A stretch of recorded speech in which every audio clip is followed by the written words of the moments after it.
Blog Talk Radio. Following ingredients include a look behind the scenes. Cook uncovered until hot. Add grooves to taste. I would like, if I may, to take you on a strange journey. Once upon a time, there was a little girl. The accident was over a year ago. A second woman has been elected president. The 12th planet has been named in the solar system. The last wild polar bear has died. I slept through it all. I was here for my waking. He called it a beginning. He said it was good. I think he may have thought that anything I did was good. Welcome to Transition Radio, live from Hollywood, Florida, with your host and hostess, Mark Angelo and Jessica Lam Cummings.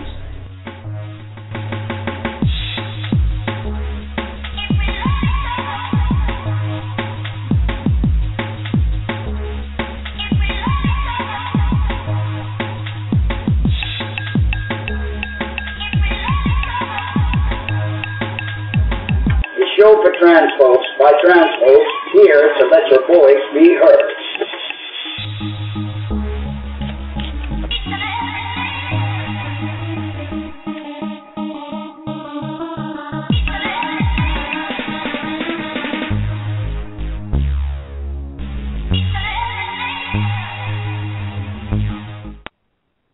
Well, good evening, everyone. Thank you for being here tonight. We've had 2 days off, and we're nice and rested and ready for this great show. But first, we want to thank our sponsor, PornoBay.com, an auction playground for all your adult entertainment needs. Check their business listing, their classified ads, job openings, forum, and chat rooms. Not to mention their real cool merchandise. Place your bid today at Porno Bay. As a firstborn son to Cuban parents, Jessica was raised as your typical little Latin boy. Yet, despite of her upbringing, she can remember at a very young age she desired to be a girl. And although neither of her parents encouraged this, she felt this was inevitable. She was intrigued by the female identity, the fashions, the visual presentation, and how a girl behaves and how she feels. Jessica didn't always fit in with the rest of the boys because inside, as she quoted, I wanted to be just one of the girls. Late in her childhood years, she would experiment and pursue these desires by indulging in feminine routines like shaving her legs, styling her hair, and shaping her eyebrows. She was embarrassed by her body, and secretly at night she wished to God she could wake in the morning as a girl. Although she wanted to be a female, she did not find herself attracted to boys, but preferred dating girls. Over the last decades, she has become an advocate for the gay, lesbian, and transgender issue in public forums and working with nonprofit organizations. She is involved with many local organizations such as Pride Lines Youth Services, the Yes Institute, the Alliance for GLBTQ Youth. Some of her many accomplishments include coordinating the first transgender education medical symposium in May 2010 in North Miami Beach, Florida.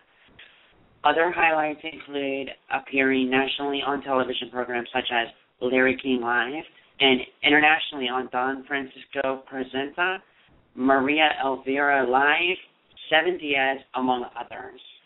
She is determined to work towards helping the world understand and learn to accept the differences between all people.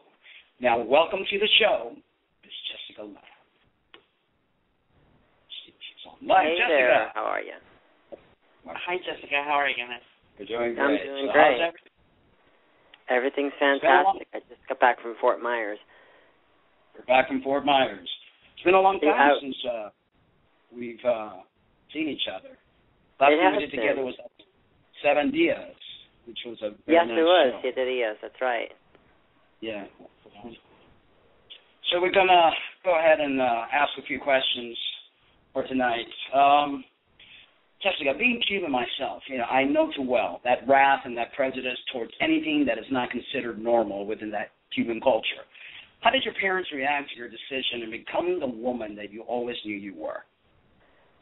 Well, of course, being raised with Cuban parents, you have your typical stereotypes, and I knew at a young age I couldn't come out to them. So, of course, I did it in secret. So, some of the things I remember growing up was my grandmother telling my mother that she shouldn't let me see her put on makeup and things of that nature. She even told my mom, which I don't remember, she used to say to my mom, to punish me, she should put girls' panties on me. Which later in life I told my mom, yeah, I wish you would have. I would have enjoyed that. But, I was about 13, actually, when I used to sneak around in the middle of the night getting dressed up in my mom's clothes, and sometimes I'd make up my own clothes. I'd wear oversized T-shirts and put a belt around and pretend it was like a dress. And it was one of these nights, I was about maybe 13, 14 years old, that I was kind of dancing around in the living room. I mean, most of us, we do things in the middle of the night we don't want our parents knowing, and so I'd get up at around 2 o'clock in the morning to get all dressed up, and it was one of those nights that my mom realized I was up, came out of her bedroom when I saw the lights come on in the hallway and realized that she was coming out to come look for me.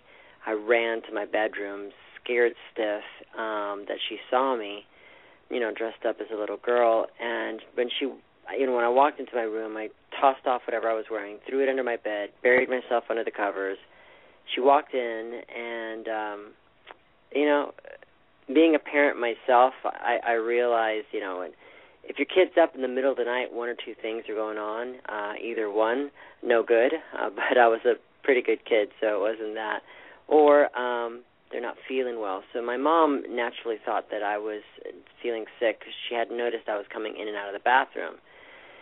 And, asked me, are you okay? And she felt for my temperature. And, it was at that point I was like, harboring this secret for like almost 10 years of my life from her, I decided, okay, I thought I was busted for one. So I was like, okay, I have to tell her she's playing with me or something. And I found the courage to come out to her. So I said to my mother, Mom, sometimes at night, I wish I pray to God, and I wish that I could become a girl, and I could wake up in the morning and the whole world would forget that I was ever a boy and that they'd only know me as a girl. And I'd tell her how I'd want my outsides to be swallowed up into my insides, explain to her that, I wanted to basically be a girl, and that, told her I used to shave my legs and all that. And, my mom sat there and listened to what I had to say, and I'll never forget when she walked in that room and I told her, Mom, I have something to tell you, and I was getting ready to share that with her, that she had like a look of panic on her face. And I think my mom was kind of bracing herself to hear that, Mom, I'm sexually active, and I think I might have gotten a VD or something, and but in retrospect, that might have been easier for my mom to hear than to hear that her son wanted to be a girl. And she said to me, well, I had a son and not a daughter. It's wrong for you to feel that way. It's not normal. You're going to have a hard time, and you should try to forget about those things. You should try to put that outside of your mind, maybe do more boy things, and, don't think about it anymore. Which, at that point, what I heard my mom telling me was that I'll never accept you, I don't love you, and you need to stop. So, that put me into some very depressive states. And, I spent most of my teenage years hiding this from my mom. And, thank God I grew up in the 80s, because in the 80s, as you can remember, we had Prince and Madonna and Michael Jackson and Boy George and David Bowie, and these individuals had very unique fashion sense. And, if you think about the rockers in those days, they had eyeliners and long hair and, tight pants. So it's like girls. Yeah. So, I embraced that. So, and embraced this androgyny. But so that's how my mom found out, because I told her, and, I had to come back out to her again. She thought it went away. She thought that I was like, embracing this rock star persona, and that it was enough for me to forget the fact that I wanted to be a girl. And came out to her again in my 20s when it was actually going to happen. And she found out from my ex-wife that I was cross-dressing, and she was encouraging my ex-wife not to let me do that. Naturally, she did tell my father.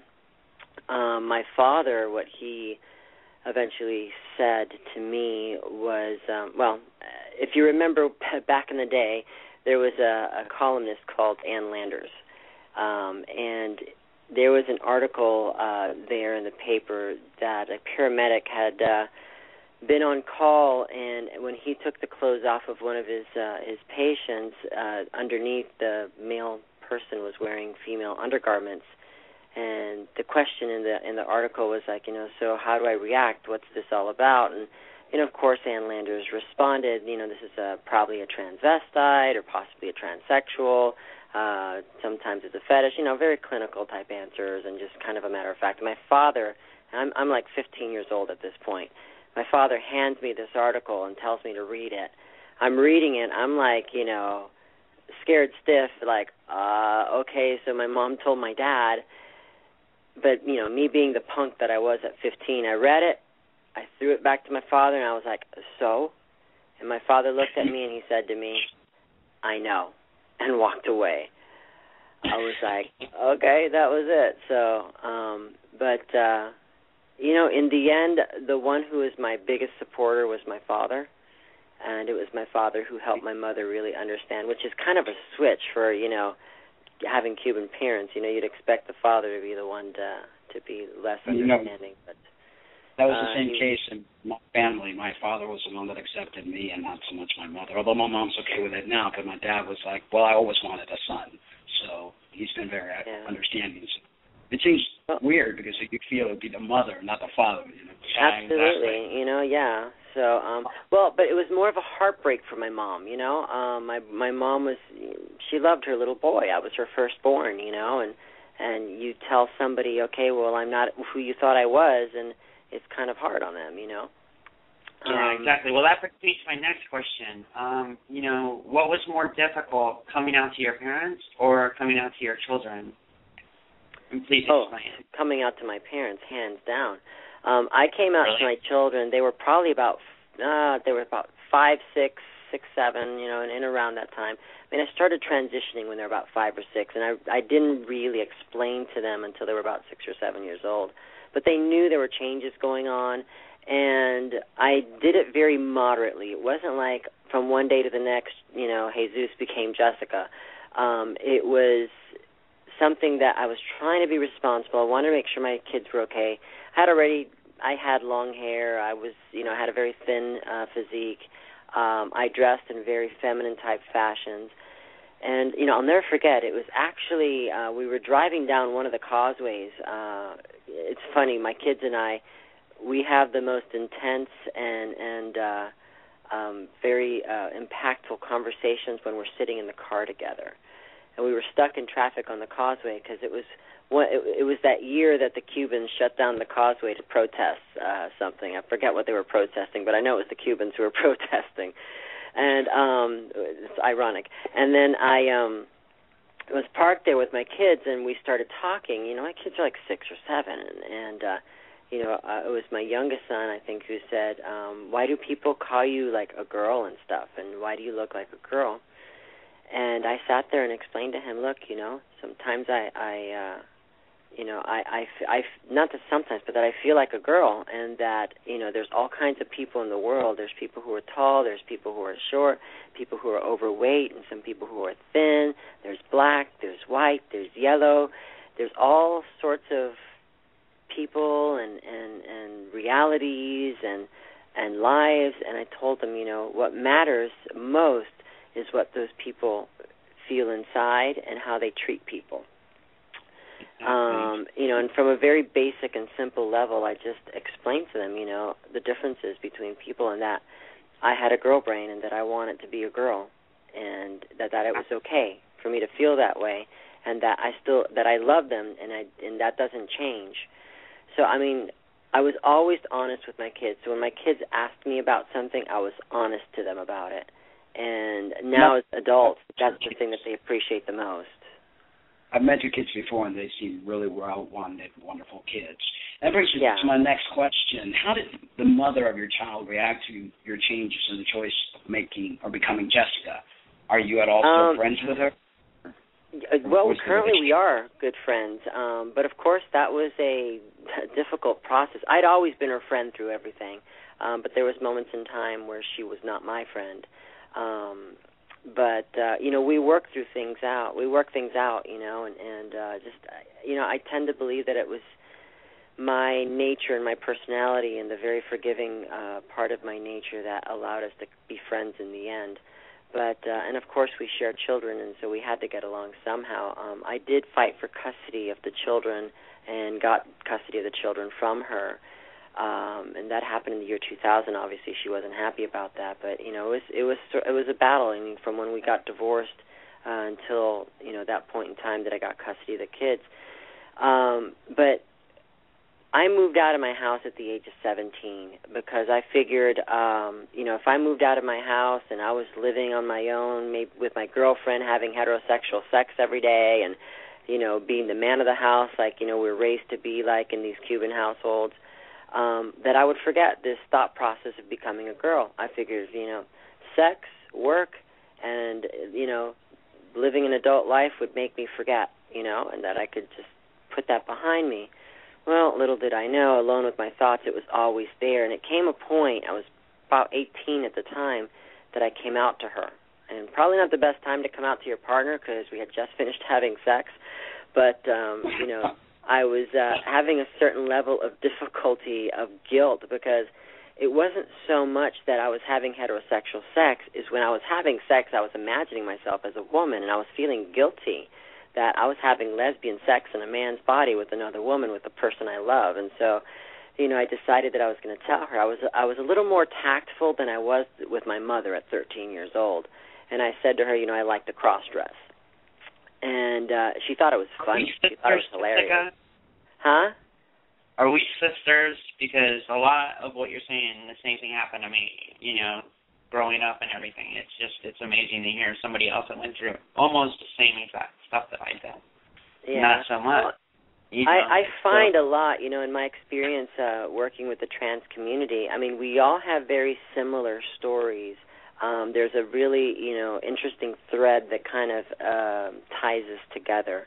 And really what's always consistent is the fact that I was born in the wrong body, that I wish I could be something different than what my gender marker at birth says.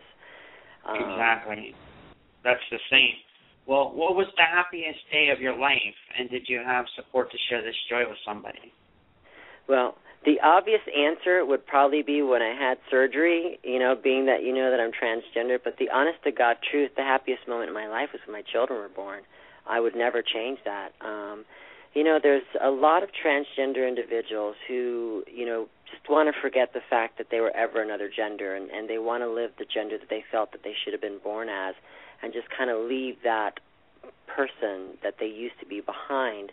But I embrace it. I love it. I love the fact that I used to be a man. I mean, I may have been unhappy during that time that I was living it, but now where I'm at in a place in my life where I have finally found peace in my soul, and I look back at my life, and I say to myself, Jesus, when I was miserable that whole time, life was happening, and there was a lot of joyous and wonderful experiences that were going on, and I was a part of that. And I have grown to really be appreciative and grateful of the man I used to be, because that man made me the woman that I am today.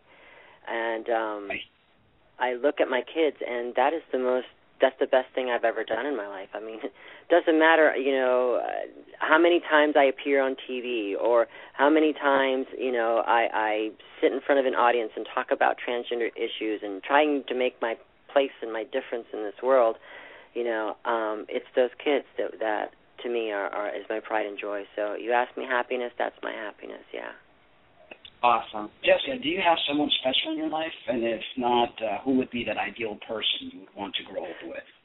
Oh, wow, that ideal mate would be great. I already know I'm growing old with my family. I mean, that's my, I realize I'm not alone. I do tend to feel lonely from time to time. It's kind of common a lot, especially in the trans community. One of the things my mom was concerned most about for me was the fact that I wasn't going to meet anybody. The fact of the matter is I do meet people. I do get to have an opportunity to date, and I've been in serious relationships, here and there. Unfortunately, the issue's been that I hear it's not you, it's me kind of a situation, that I'm a fantastic person, but that they have issues adjusting to the fact that I'm transgender. Because, let's just face it, when you meet somebody that's transgender, it really unravels the whole question of who am I. And it is really about them, because it's about, okay, so I'm attracted to this person. They're transgender. What does that say about me? I thought I was, I identify as a lesbian woman. And for a lot of lesbian women, they question their own, like, well, if you used to be a boy and we're having sex, does that make me heterosexual now? To my response, it's like, well, that's not what was going on in my head. So, but it's just been a difficult process, And each time that I think I've met somebody that, is going to accept me and want to be a part of my life, it, for one reason or another, doesn't work out. And typically speaking, it's because they have a hard time just dealing with that whole situation. My last relationship, she was actually honest with me and told me, I kind of freak out sometimes. Well, do you have, in that being said, do you have any words of wisdom for our younger trans generation that can help alleviate their worries and troubles and prevent them from being a statistic? Look, the bottom line is, though, is you've got to be who you are. And my message really now is that it's okay to be who you are, just the way you are, as you are right now.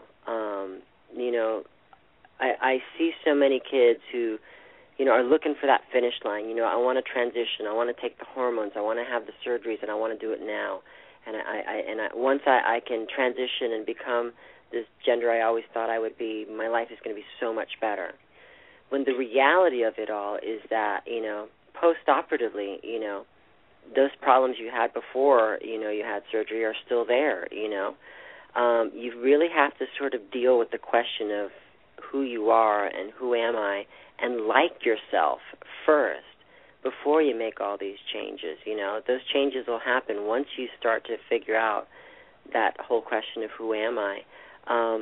The truth is I got to a point in my transition where I was happy with being a woman with a penis between my legs. Unfortunately, lesbian women weren't happy about that, and the reason I had surgery, ironically enough, was so that I could be a better lesbian. And even more ironic, I got rid of it to strap it on later, but it's just, kind of interesting, to see that. But I did it because society expected me to. It didn't look natural if I took off my clothes and there was a penis between my legs, right? So, had I have lived in a society, if I would live in a society where it was okay, I may not have gone and done that. I always say, you're ready for surgery when you say, I don't need it. And that's when you're ready. And so my message really is, if you're unhappy with your body, look at yourself in the mirror. There's something about yourself that you like, whether it's your eyes, your hair, your height, whatever it is, your personality for that matter. And focus on that and like yourself first and go through that process knowing that, Exactly. Are you happy with your transition and the surgeries? Did they turn out the way you expected them to? And if you don't mind me asking, who performed the procedure? Yeah, Dr. Harold Reed performed my procedure here in Bell Harbor. Very charming man. I was one of his early patients, actually. I had surgery with him in 2003. I've been happy. I love how Dr. Reed puts it, because they've asked him, okay, so what about orgasm? Will I still be able to orgasm after I've had the surgery? And he puts it this way, well, if you knew how to play the piano beforehand, you'll know how to play the piano afterwards. I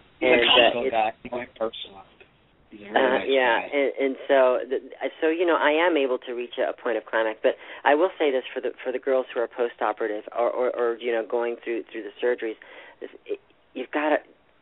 There's a doctor who says, and I love how he says, Dr. Dominguez, who's a really good friend of mine, says the best prescription that any doctor can give you is masturbation. And it's absolutely true. And post-operatively, you've got a new body. You've got to figure out how it works.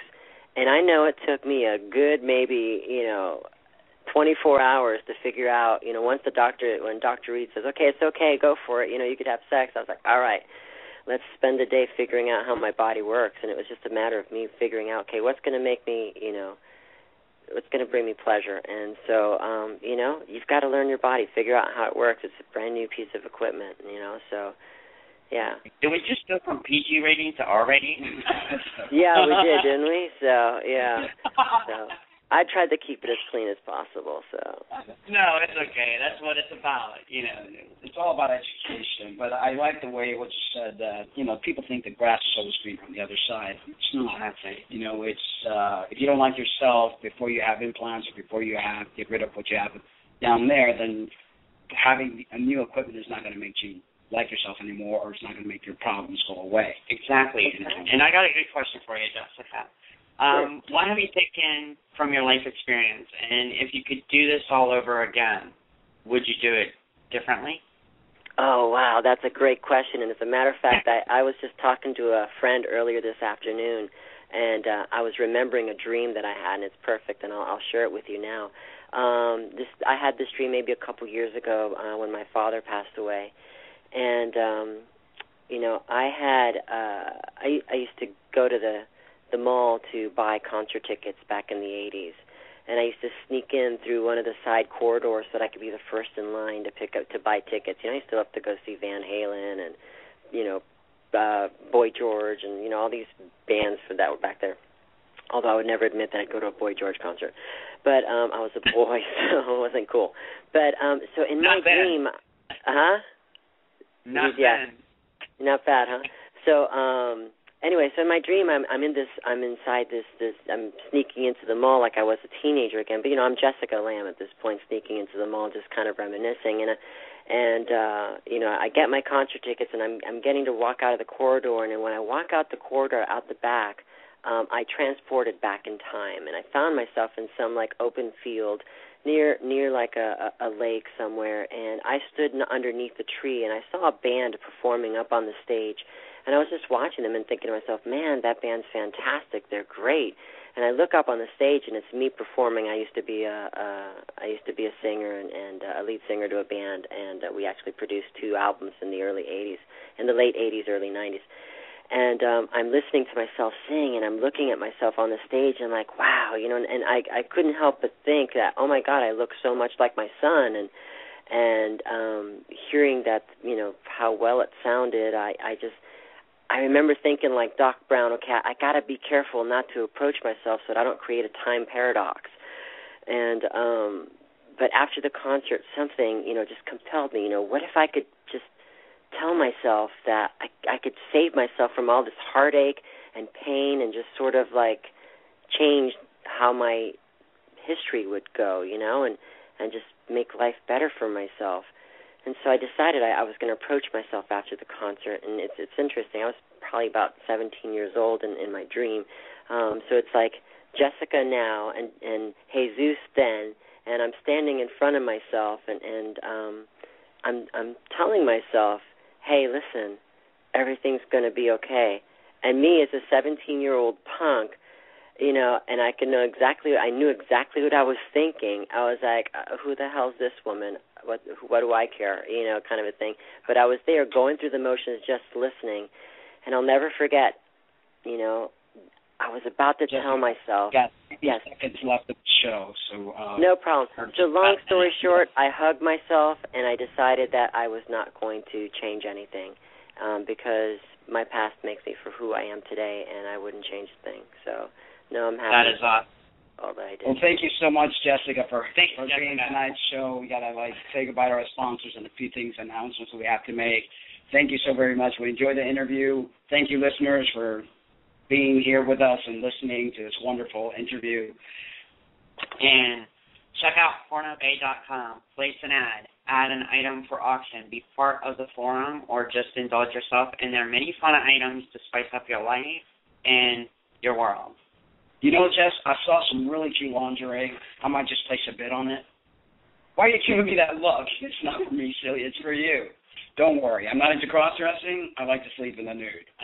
Ladies and gentlemen, Thursday night we have Ryan Casada live on Transition Radio. A show you won't want to miss. check out the show tomorrow night where we are going to talk about how to spice up your life, increase your spirituality, and learn how to attract what you want in your life. Well, thank you, Jessica. Thank you, Jessica, for being on the show. My pleasure. Thank you, guys. Take care. Bye-bye. Good night, everyone. Thank you. We love you, but remember to always love yourself, too.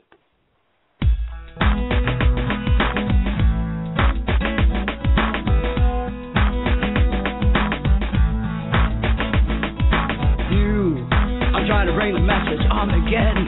It's getting near. You turn off your TV, set your fancy toys and cigarettes. Start caring about yourself. It is love that sets us free. Don't blame it on someone else. It is you, can't you see? That'll set us free.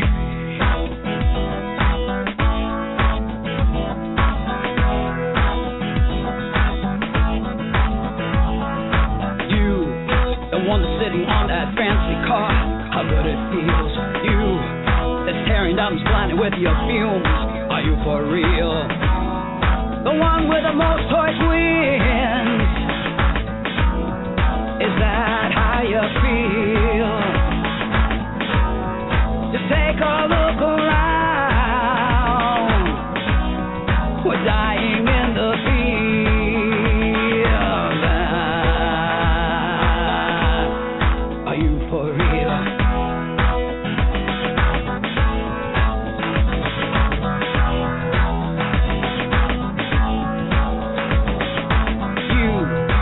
Running this country with your ego, are you ashamed? You who have no conscience left or self-respect, how do you feel? Do you have any control? Are you just mad as hell? Did you take your medicine? Do we need to up your dose?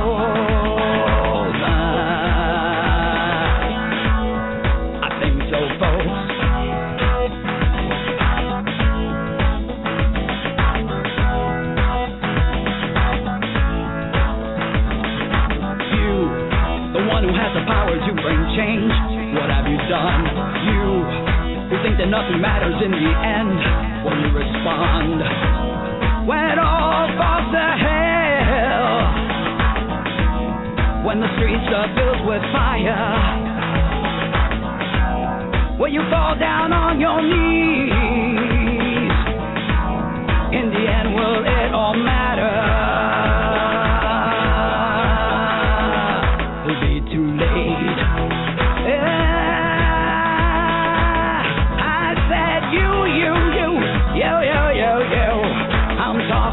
To you, that's right, you with that hat on your head. I said you. I'm talking to you. Yeah, all of you. What are you doing?